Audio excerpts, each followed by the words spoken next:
In order to keep your refrigerator running efficiently, you will need to defrost it regularly.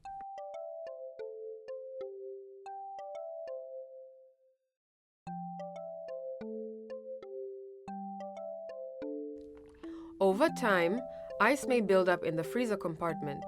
You might also notice ice on the evaporator plate. This ice can interfere with the refrigerator's ability to maintain a constant temperature. Also, the thicker the ice, the longer it takes to defrost, so regular defrosting will save you time in the long run and minimize the amount of time vaccines spend outside of the refrigerator. How do you know when to defrost?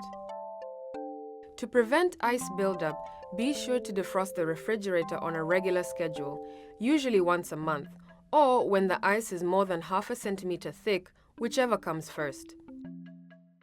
Consider defrosting while supplies are lower, perhaps just before the arrival of more vaccines. Now, we will look at how to defrost. There are 6 basic steps to defrosting and cleaning a vaccine refrigerator. First, move all the vaccines and diluents to another refrigerator or to a cold box or vaccine carrier lined with conditioned ice packs.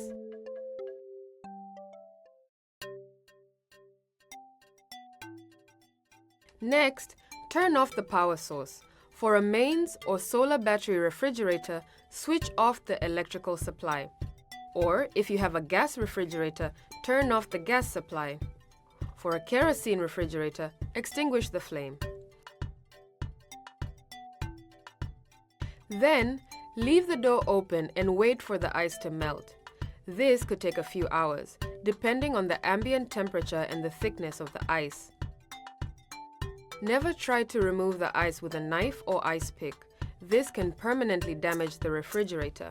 If you want to speed the process, you can place a pan of boiling water on a folded towel inside the freezer and close the door.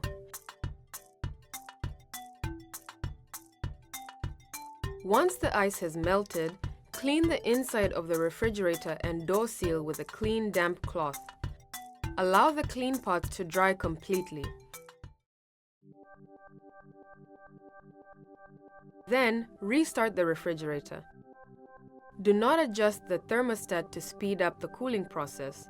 Check to see that the temperature in the main section falls to 8 degrees Celsius or lower, but not less than 2 degrees Celsius. When the temperature is correct, you can arrange the vaccines, diluents, and water packs back in their appropriate places in the refrigerator.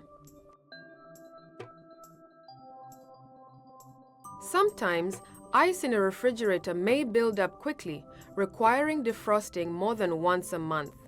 If that happens, check for these common problems. Is the door being opened too often? It should not be opened more than 3 times a day. Is the door not closing properly? Something may be blocking it or the hinges may need to be adjusted. Can you feel cold air escaping? If so, the door seal needs to be replaced. You can check for the gap between the cabinet and lid seal by placing a paper strip between them. Normally, the paper strip should resist pulling. If it can be pulled out freely, there is a gap. Now that you know the basic steps for defrosting, your refrigerator can efficiently maintain the vaccines at the correct temperatures.